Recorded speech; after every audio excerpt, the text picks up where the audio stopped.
Would like to welcome you all today. We have a number of announcements, and I want to begin with Chief Martin, who is here to make some special award presentations for acknowledgement of special service. Chief? Thank you, Mayor, and good morning to everyone. I would first like to ask Patrolman Aaron Baker to come forward. And before I present either of these awards this morning, I just wanted to provide a quote that I've always really appreciated from John Wayne. And he once said that courage is being scared to death but saddling up anyway. And what we're going to be recognizing today is the bravery of two individuals in our community, one a police officer, one who was not. But they knew the risk at the time that they did what they did.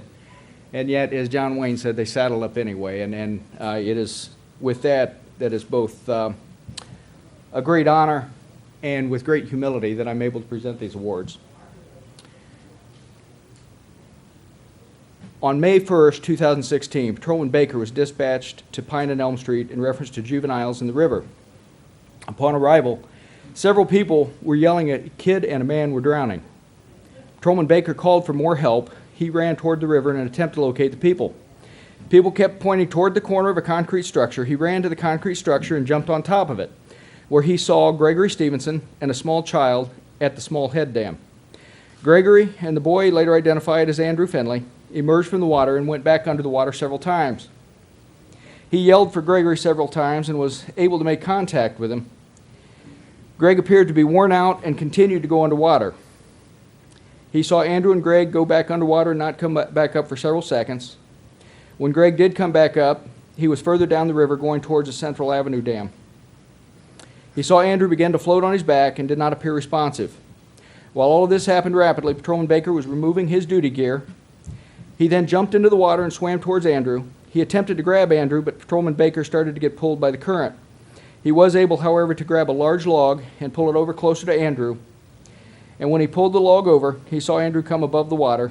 He was able to reach for Andrew and was able to grab a hold of him. He pulled Andrew out of the water and placed him on his shoulder. At this time, Sergeant Chad Locke of the Allen County Sheriff's Office was running down the side of the bank, and Patrolman Baker was able to hand Andrew to Sergeant Locke and was able to lay him safely on the side of the bank. Patrolman Baker and Sergeant Locke were able to get out of the river safely. Sergeant Locke grabbed for a blanket for Andrew and transported him to Lima Memorial Hospital. And it is with those actions that I would like to award Officer Baker with the Lima Police Department Medal of Bravery.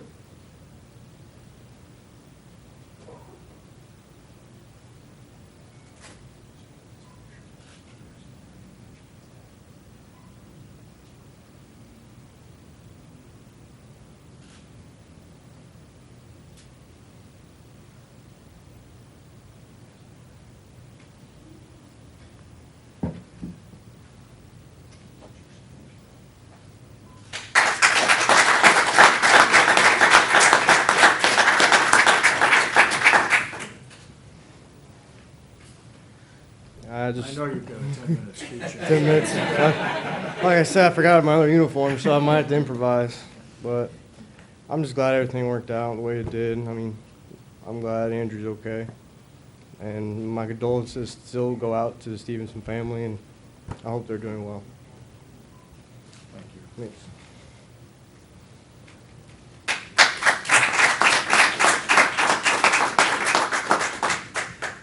Okay, and with that, since Gregory Stevenson is not able to be here with us, I've asked Maha Zahari, who works with Changing Seasons here in Lima, as the director. Would you please come forward? For those that don't know, Gregory was a vital part of what goes on down at Changing Seasons. And Maha can certainly talk a little bit more about that here later, but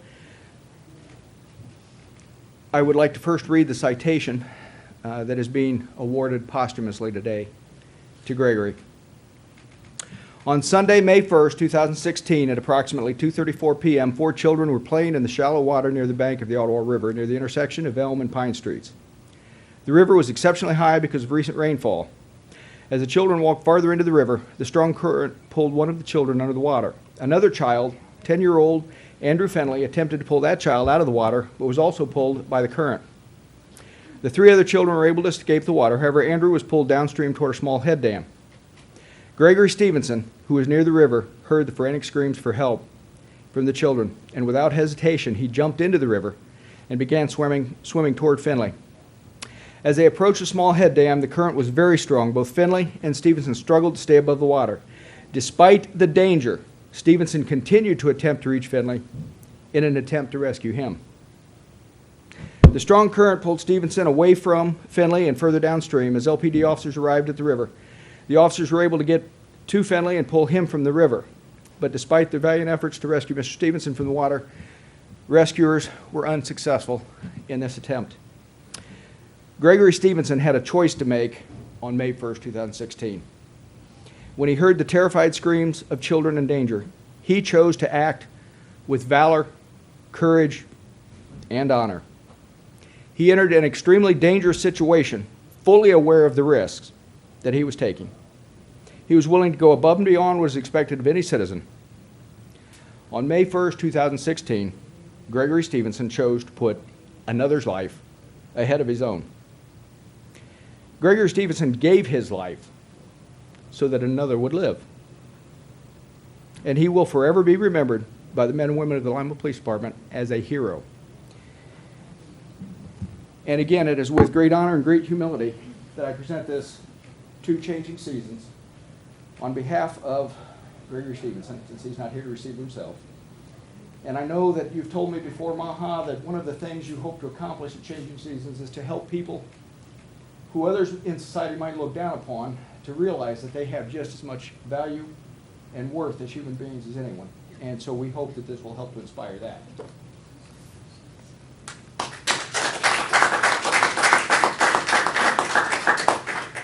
I'd like to add to what Kevin said. Greg had another friend with him that day, and they were about to go and grab a beer, and if you knew him, he really liked his beer, but he was concerned about these kids playing alone. And he had went and talked to them and asked them, do you have a grown-up? And they said, no, we live close here. So he postponed having his beer, which again was very important for him, because he was concerned about those kids. And he had that gutsy feeling. And after a while, a little girl came and said, help, my brother is drowning. And he just took off. Actually, I have a picture with his sandals, his cap, and he jumped, and to our dismay, of course, you know the end of the story. And I want to add what Kevin said also about Changing Season. Many of you really don't know anything about Changing Season, or if you know just a little. Yes, we are like a safe haven for mental health, for homeless, and for addicted people and people on recovery. But it's not like a day club, they just come in and that's it. We really stretch our assistance as much as we could. With Greg, his family just came and threw in our lap and said, you do everything. So we got in touch with the father of the kid and asked if he can help for the funeral, and he did. Really great amount. We talked to the Lima News and, set his obituary. We talked to the funeral home and helped with that. We also talked to David Harris at the Trinity United Methodist Church, and he did a great service. We went to the florist and asked for help, so I really would appreciate if you spread the word about Changing Season, because no matter how we promote it, and I'm sure all of you have seen me on TV and with that accent and name, I know you don't forget me, but still, instead of promoting it, many people, when I tell them Changing Seasons, they'll tell me, is this a spa? I wish I would have facials and massages every day. So please spread the word. Changing Season is really a great endeavor. We get between 60 to 80 people a day. We try to foster recovery, help in let them being more independent. And I have read many researches that if there's nothing like that downtown, the crime rate increases, especially for food theft. They are hungry and they need something. I really also want to say, and not because I'm standing between those two gentlemen, but I can't say enough how lucky we are to have David Berger as our mayor and Kevin as the chief police. Thank you. God bless. Thank you.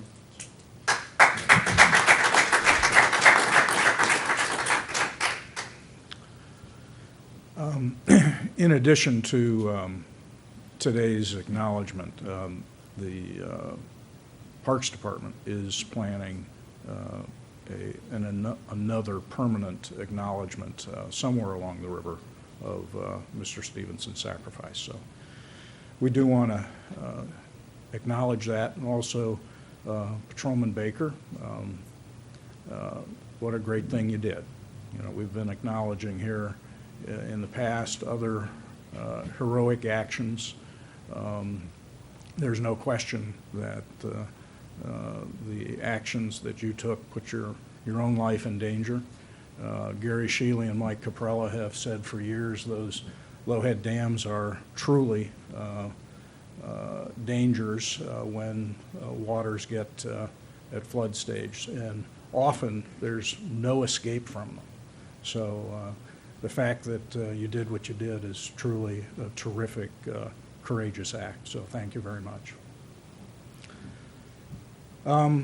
This morning as well, I want to, we have other awards with our Lima Home Pride Awards. So I want to invite up the staff from the Code Enforcement Department to make the quarterly announcements of those property owners in our community that deserve to be applauded. So, Angie?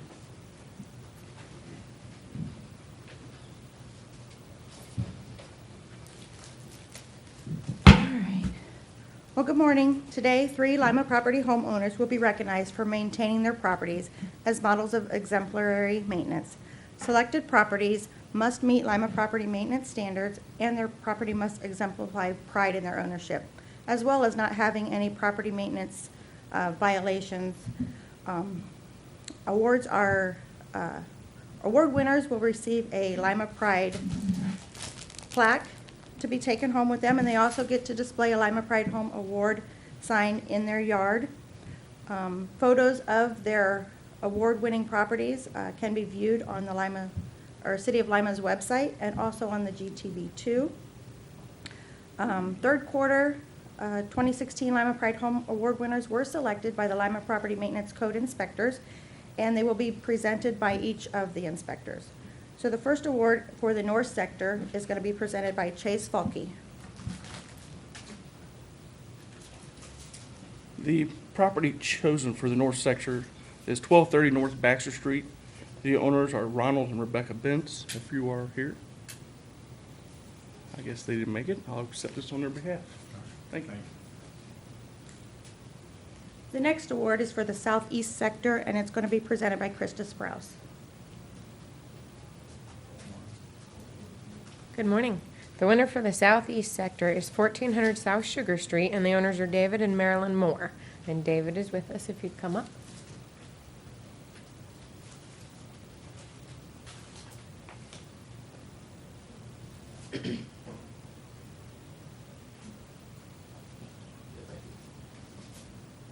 Good morning. Good morning. Tell us a little bit about your property.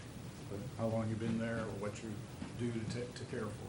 Well, I've been there for over 40 years, and it's a blessing to have a home.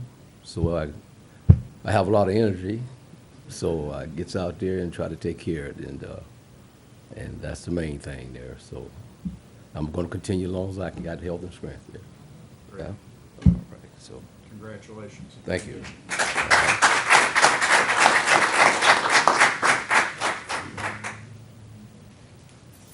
And I'll be presenting for the Southwest Sector. The property is located at 758 South Metcalf, and the owners are Charlie and Mary Dellenbaugh.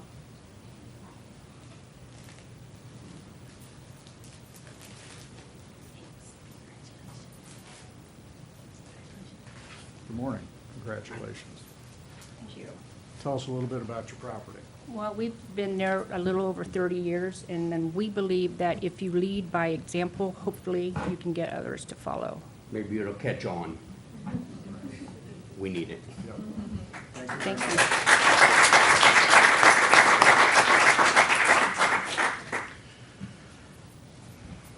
you. We do believe, as you just said, that those property owners who in fact invest in their property set an example for others. It encourages others to do likewise, and we want to acknowledge the time, the energy, the creativity, and the money that you spend on keeping your property up. Thank you very much. Related to that is an event that will be coming up this Sunday, and I want to invite up Veronica McLaurine to talk about Welcome Home Lima, which is a showcase of opportunities for home ownership and the like. Veronica? Good morning. Yes, the Allen County Housing Consortium will be hosting an event on this Sunday, July 17th from 1 to 4 p.m. This will be an opportunity for local housing resources, realtors, fair housing, First Home Lima, different programs that assist individuals that are purchasing their first home. All of these individuals will be there. We are hoping that folks will see the jewels in the city of Lima and begin to purchase in that area, just like the jewel that we see here and some of the other Lima Pride Award winners. Realtors will be there to take individuals on tours for open house, and there'll be a variety of other housing resources. We'd like to invite y'all to attend. And that's what time? From 1 to 4 p.m. The LACNIP Resource Center on Spring, it's 1440 West Spring. It's the old fire station on Spring Street. Yes. Okay. Very good. Thank you. And we have folks here from Ohio Means Jobs. I want to invite up Paula, Siebeneck, and Joe Patton for information on an upcoming job fair and other information on current job availability in our community. Joe? Very good. Thank you, Mayor. Paula will follow up with some numbers from our recent Ohio Means Jobs job activity, but I wanted to announce next Tuesday, July 9th, from noon to 3, Bob Evans will be having another hiring event. It's on July 19th, again from noon till 3. They have immediate openings for shipping, receiving, maintenance technicians, and machine operators. They'll also be interviewing for general labor positions. These are direct hire jobs with Bob Evans, so you're interviewing with Bob Evans and you're being hired by Bob Evans. So we would invite the public to come out for that event, and it's at the Ohio Means Jobs on 1501 South Dixie Highway. Do you know about how many openings they have? I believe there's still around, they hired quite a few at the last, we had around 60 at our last event, and I think they're still looking to fill 15 to 20 positions, and they'll probably have some attrition through opening up the new line. It's a 2-shift line, so they'll be, I think they run 12-hour shifts, so they'll have quite a few openings. All right, now let Paul lead in with our job numbers. Okay, we do this on a regular basis. Mayor Berger asked us to inform the public of all the opportunities that are in the area of job openings. So as you can see, we have 1,370 jobs available. That might be very surprising, but it is true. This is based on ohiomeansjobs.com. When you go in there, you can do a search on the jobs, and this is in the Lima area. I think it's a 20-mile radius. So, and there's a variety of jobs. The majority of those jobs are permanent, full-time, and they range anywhere from upper middle income, from 50K to 79K, and even higher. And then also the different occupations include heavy and tractor trailer truck drivers, LPNs, nurses, first-line supervisors in a variety of areas, cashiers, security guards, and then also a variety of education level, anywhere from a high school graduate up to someone with a doctoral or master's degree. And folks can access And information by doing what? If you want to research these jobs, you can go to ohiomeansjobs.com, Or you can come to our office, which is located at 1501 South Dixie Highway. And what we can help anyone do that is searching for a job is help you with your resume and get you a job coach where that person will help you get a job from start to finish. And even down to helping you do a mock interview. So even if you aren't applying for a job through Ohio Means Jobs and you have a job interview coming up, you can give us a call and we'll sit down with you and just practice with you. And then changing seasons can help with the. Yes, and changing seasons if anybody needs any. Success program. Yes. Lots of things that- Yes, professional clothing. We can hook up with Maha and get you all set up. Oh, and Facebook, I suggest that you like our Facebook page, as right now we have about 1,500 followers, and we post our jobs on there every single day. So it is a good tool to use as you are looking for a job, and share it with friends who maybe are interested in a job. Thank you. We're going to have Paula and Joe back every month to update the community. It's clear that for whatever reason, the word is not getting out very well about the availability of these opportunities, and we want to make sure that people understand that it's real, it's diverse, and there are entire ranges of opportunities for the entire workforce. So in addition to what Paula was describing, there are also training opportunities. There are resources available to assist people to get from very basic trainings through other higher educational opportunities. So we truly want the community to be aware of it, and it's a dynamic system. I mean, what's available today changes up with new announcements, so it's important for folks to stay engaged, be connected to the website, and potentially come in for the kind of personal attention that Paula was describing. So thank you very much. Also, Howard Elstro is here with an announcement of a funding opportunity for communities in our region.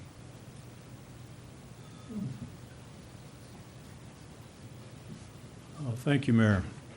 The District 13 Natural Resource Council announces the application period is now open for round 11 of the Clean Ohio Green Space Conservation Funds. Approximately $4.7 million is available to local communities and nonprofits, organizations to preserve natural areas, protect streams, and create outdoor recreation opportunities. The applications will be received beginning now through January 26th of 2017. District 13 is comprised of Allen, Auglaize, Hancock, Logan, Mercer, Putnam, Shelby, and Van Wert counties. And the applications for these funds can be found at the Ohio Public Works website or through any of the local representatives from the NRAC committee. We, as part of our media release, have a listing of those names, and those will also be able to be found at the Ohio Public Works Commission site. And we will also post this media release on the City of Lima's website. Something that is new this year is that there have been legislative changes which will allow applicants to apply for developmental funds of previously established green space conservation areas, so that if upgrades for access to those areas are warranted, these funds can now be used for that. Previous to that, every application had to have a component of acquisition. So whether it is a previously acquired park or a proposed acquired open space or park, funding for development of the site is eligible through this funding round. Thank you. And that information is available via how? All this information is available at the Ohio Public Works Commission website as well as the City of Lima's website. Thank you.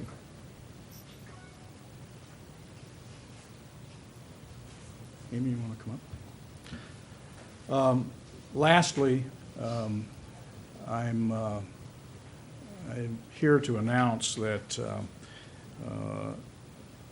Mrs. Odum has indicated to me that by year's end, she intends to be retiring. She is not as old as I look. So, but not much, actually. So, Amy has been a really vital part of the Department of Community Development since we expanded it from being what was just the planning department to the Department of Community Development. And she's had some real successes, both in her prior role and as director, and most recently with the announcement about the First National Bank building. It's really largely due to the work that she did to connect with both developers and state and commercial resources in Columbus that we were able to figure out a pathway to bring that to a real redevelopment possibility. So I thank her for her work as a part of the administration for these 20 years, 23 years, I was going to say 19, but 23 years. And it's been good to have her as a part of the administration, working with her. She has a passion for what she's been doing, and I know that she's also looking forward to the next phase in her life. So we will begin a process of search. There is, in my view, no one locally that will have the skills, the technical background that will be required for the position, so we'll be advertising that position in coming months, doing an appropriate search for Amy's replacement. So, Amy, any comments? I have very little to say at this point because I want to make clear I'm not going anywhere, folks, to the end of December. I'm not leaving that quickly or quietly, so I don't want people to be in a panic about that. I'd like to thank my gene pool for making me look much younger than the mayor. And I want to thank my staff, which has been an incredible journey over the last 23 years. But I have very little to say at this point. It's business as usual, folks, to the end of the year, and I'm very honored to have been part of this organization. Thank you. And I believe that's all that we have for today, and we'll break down for interviews. Thank you all.